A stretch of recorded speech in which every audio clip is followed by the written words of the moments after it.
It is October 11th. We're in the 10th month of the year, and we have 10 Junior Eurovision 2015 songs so far. We're gonna go around and say which is our favorite or our favorites. Angus, why don't you kick it off?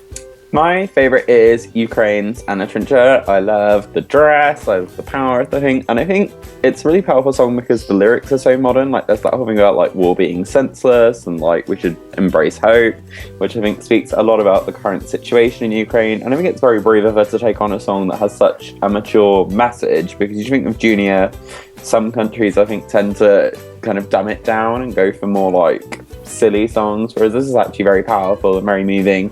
Whether that would mean it does that well, I don't know, because modern songs are often kind of overlooked, especially if they're mature. Like we saw like Lyrica in 2012.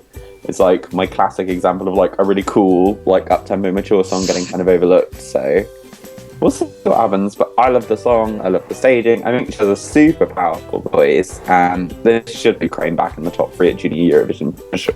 Now, Angus, can I put you on the spot and ask you for your second favorite? If we were going second favourite, I'd probably be torn between Armenia or Georgia, actually. That being said, but I think probably Armenia, purely because Mika has a really cool song. And also, I quite like in the video, I'm not sure, but I have a feeling Aram MP3 is the guy driving the car when they're driving around, which is like just a fun appeal to Eurovision in your own. Doesn't have like anything to do with why I like the song, just fun trivia. But yeah, I love that song, and the bridge in it, like the LOVE, like the chanting is super cool, and it's just very kid friendly, but at the same time, it appeals a lot. And so now we head north to Iceland. Kristen, who is your favorite? I think I'm gonna go with Australia. Ooh. That girl has a voice to die for. She is, wow, she's a bomb. And she's gonna do well one day. And maybe the song itself, it didn't actually, catch my attention. But Betty herself, wow.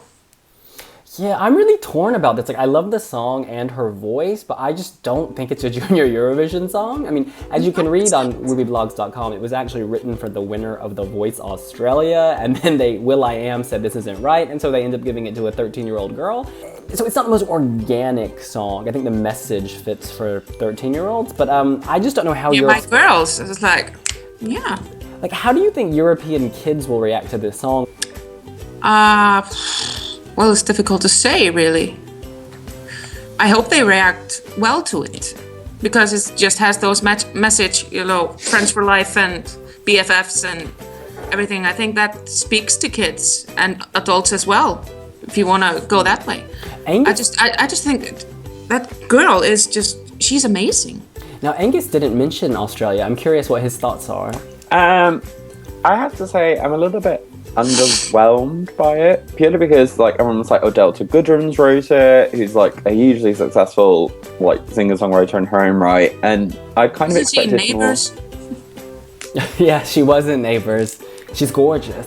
But yeah, I'd kind of expected more, purely after Guy Sebastian coming in and being such a revelation in the adult contest. I thought Australia would kind of have turned it out a bit more, and really what they've entered is kind of a by the numbers power ballad. Like, she has a super powerful voice, and I think the message is really great. I just don't know if it's like the whole package, really, because it feels very just like a power ballad, which, like, how many of those do you get at Eurovision every year? Well, for my favorites, I am gonna have to go. This is really hard, but it's purely based on the video. I'm gonna say Armenia is my number one, just because of the production value of the video, the fact they got Aram MP3, the melody, his ability to perform and sing. It's like the total package.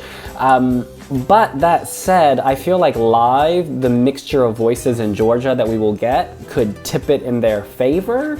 It's interesting because it's almost like Armenia in recent years has borrowed like a trick from Georgia's book, because Georgia always goes crazy and eccentric and colorful. It's always a little wacky.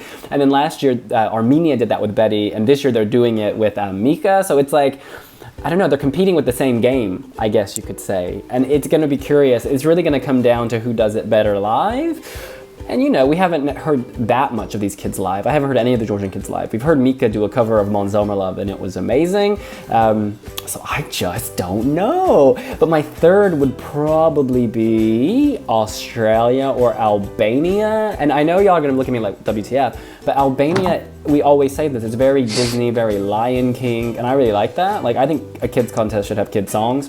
And like the Australian song, I don't know, it's like, it doesn't feel like a kid's song, but I really like it. Of course, I'm like not in my teens, so I just don't know how it's gonna go down, but she can sing, and it'll be interesting to see what the jury ranks first, because the jury, they're obviously not kids, they're music professionals, and that song, I mean, that's like a top 40 hit. Yeah, I think the Albania jury's... has a weird opening though. It is a weird opening, but I feel like the jury's definitely going to go for it. It's very like Gaia Couchy in the same way with the start. It's that very like big, powerful vocal notes, and in that sense, like the jury will absolutely lap that up. Like there's no reason they shouldn't. So I would expect her to do really well there. But equally, I don't know if the whole being Australia thing will count against them.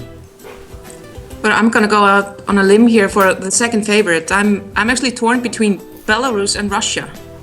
Oh, Belarus is good. Yeah, I like know. Belarus. William is frowning. He's like, No, I think that he's got a great voice. I think the song is very dramatic. I just don't think it's a kid's song. no, neither of them are kids' song. They're songs for the jury, I think. But the Russian kid, he's just like, ooh. And he has charisma on stage. He does.